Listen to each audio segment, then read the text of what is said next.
시편 25편 11절에서 14절입니다. 개역성경 말씀입니다. 여호와여 나여 저악이 중대하오니 주의 이름을 인하여 사소서. 여호와를 경외하는 자는 누구뇨? 그 택할 길을 저에게 가르치시리로다. 저의 영혼은 평안히 거하고 그 자손은 땅을 상속하리로다. 여호와의 친밀함이 경외하는 자에게 있으며 그 언약을 저희에게 보이시리로다. 제가 번역한 내용입니다. 당신은 영광스러운 이름 때문입니다. 당신의 영광스러운 이름 때문입니다. 그러므로 당신은 나의 많은 죄에 대한 처벌을 면제하여 주십시오. 스스로 계신 하나님을 무서워하는 자가 누구입니까? 그는 그에게 그를 택한 목적에 따른 그의 그 길을 가르칠 것입니다. 그의 영혼은 그 평안 안에 거하고 그의 자손은 땅을 상속받을 것입니다. 스스로 계신 하나님의 친절하심은 하나님을 두려워하는 자에게 있습니다. 그리고 그 언약을 그들은 알고 있습니다. 11절 당신은 당신의 영광스러운 이름 때문입니다. 그러므로 당신은 나의 많은 죄에 대한 처벌을 면제하여 주십시오. 우리는 보통 세상에서 지은 모든 범죄 행위는 세상 안에서 처벌을 받는 것으로 이해합니다. 그러나 본문을 보면 처벌을 면제받을 수 있다는 생각을 합니다. 왜냐하면 현재 성경은 하나님께 기도하기를 자신의 죄를 다른 처벌을 자신의 범죄에 따른 처벌을 면제해달라고 하나님께 요청하고 있습니다. 그리고 하나님께 요청하는 당위성은 하나님의 영광된 이름에 빛을 가릴지 모른다는 이유 때문입니다. 하나님의 영광된 이름의 빛을, 이름의 그 빛을이라고 합시다. 이름의 그 빛을 가릴지 모른다는 이유 때문입니다. 우리는 하나님을 모시고 사는 하나님의 성전입니다. 하나님은 우리 안에 우리 마음의 주로 계시는데 우리가 과거의 죄로 벌을 받는다면 이로 하나님 백성이 하나님을 모시고 살면서도 하나님께 벌을 받는다는 말을 들을 것이고 이로 하나님의 영광된 이름에 누를 끼칠지 모르니 하나님께서 자신의 죄에 대한 처벌을 면제해달라고 요청하는 것입니다. 이 내용을 살피면 우리는 다음과 같은 생각을 할 수 있습니다. 모세가 시내산에 올라가가지고 40일 동안 내려오지 않자 이스라엘 백성이 금송아지를 만들어 하나님 앞에 범죄하였을 때 하나님은 이스라엘 백성을 멸하고 모세를 통해 새롭게 하나님 백성을 만들겠다고 말씀하셨습니다. 그런데 이때 모세가 하나님께 이스라엘 백성을 용서해달라고 요청할 때 바로 이와 같은 부탁을 했던 것을 우리는 기억할 수 있습니다. 우리의 죄에 대한 벌을 면제해 주는 것은 하나님의 주권이니 결과에 대한 답은 없습니다. 그러나 우리가 본문을 통해 알 수 있는 것은 만약 하나님의 이름의 영광을 가리는 일이라면 죄에 대한 벌을 면제해 달라는 요청을 할 수 있다는 것을 우리는 알 수 있습니다.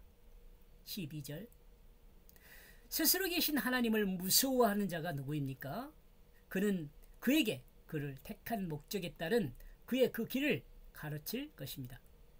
여호와를 두려워하는 사람이 누구입니까? 여러분도 잘 알고 있지만 하나님을 두려워하는 사람은 우선 하나님의 존재를 인정하는 사람입니다. 그리고 하나님의 존재를 인정한다는 것은 하나님의 속성에 대해 이해하는 사람이라 할 수 있습니다. 그렇다면 하나님의 속성은 무엇일까요? 우리는 앞부분에서 하나님의 속성을 4가지로 설명하였습니다. 하나님은 부드럽게 사랑하는 분이라는 거죠. 하나님 친절한 분이라는 거예요. 그리고 하나님은 아름다운 질서를 유지하는 분이라는 겁니다. 그리고 정확하고 확실한 분이라는 겁니다. 그러므로 하나님을 두려워하는 사람은 하나님께서 계시기 때문에 어떤 행함에 있어서 자신의 주권이나 자신의 의지로 하지 못합니다. 즉 하나님을 두려워하는 사람은 모든 삶의 행함을 선택함에 하나님이 계시다는 그것을 의식하고 하나님의 계심을 의식하고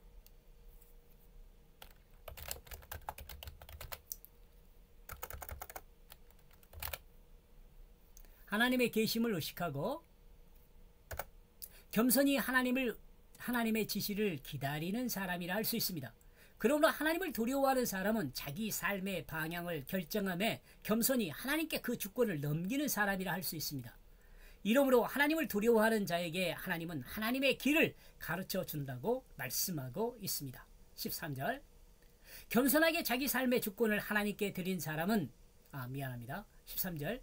그 영혼은 그 평안 안에 거하고 그의 자손은 땅을 상속받을 것입니다. 겸손하게 자신의 삶의 주권을 하나님께 드린 사람은 그 영혼이 하나님의 평안 안에 거하게 된다고 말씀하고 있습니다. 인간의 욕심에 따른 평안이 아니라 하나님께서 창조하신 창조 질서에 따른 영혼의 본질적 평안을 누리게 된다는 것을 설명하고 있는 것입니다. 그리고 다음으로 이스라엘 백성에게 고대하여 가나안 땅을 상속받은 그것과 같이 이스라엘의 자손들은 땅에서 하나님의 상속을 받게 될 것임을 가르치고 있는 것입니다. 자손이 땅을 상속으로 받는 것은 부모로서 자신의 할 바를 다하고 겸손하게 하나님을 섬긴 결과라는 그것을 상기하여 알아야 합니다. 14절. 스스로 계신 하나님의 친절하심은 하나님을 두려워하는 자에게 있습니다. 그리고 그 언약을 그들은 알고 있습니다. 10절에서 하나님의 언약을 지키는 자는 하나님의 이름을 증언한다고 했습니다. 그런데 이제 하나님 말씀을 증언하는 그리스도인이 되어 자기 과거의 죄가 자신의 마음과 행함에 걸림돌이 되어 부담스럽게 된다는 것입니다. 이를 생각하면 자기 과거의 죄를 용서해 줄 그것을 요청하고 있는 것입니다. 하나님은 하나님의 속성을 알고 있는 사람에게 그 하나님의 친절함이 함께하고 있습니다. 또한 이와 같은 사람은 하나님의 언약이 무엇인지를 알고 있다고 기자는 전하고 있습니다. 말씀이 주는 교훈을 생각하면요. 만약 우리가 범죄한 그 죄 때문에 하나님의 이름이 영광을 하나님의 그 이름에 영광을 가리게 된다면 우리는 그 죄과를 면제해달라고 기도할 수 있습니다. 그러나 이 죄를 사하는 주권은 하나님께 있다는 것을 우리는 알아야 합니다. 하나님을 두려워하는 자는 하나님께 하나님의 길을 가르쳐 주십시오. 하나님을 두려워하는 자는 하나님께서 하나님의 길을 가르쳐 주십니다. 주십니다. 하나님을 두려워하는 자는 그 영혼이 하나님의 평안 안에 거하게 됩니다. 하나님의 나라를 그리고 하나님의 나라를 자녀에게 상속하게 됩니다. 하나님에게 있는 친절함은 사람을 두려워하는 사람에게 있습니다. 하나님을 두려워하는 자는 하나님의 언약이 무엇인지를 알고 있습니다. 오늘도 하나님을 두려워하는 하나님의 백성으로서 하나님의 부드러운 사랑과 하나님의 친절하심을 소유한 자로서 하나님의 부드러운 사랑과 하나님의 친절하심을 증언하는 정확하고 확실한 그리스도인이 되기를 소망하면서 성령님의 도움을 요청하면서 기도합니다. 오늘도 승리한 하루가 되기를 기도합니다. 예수 아멘.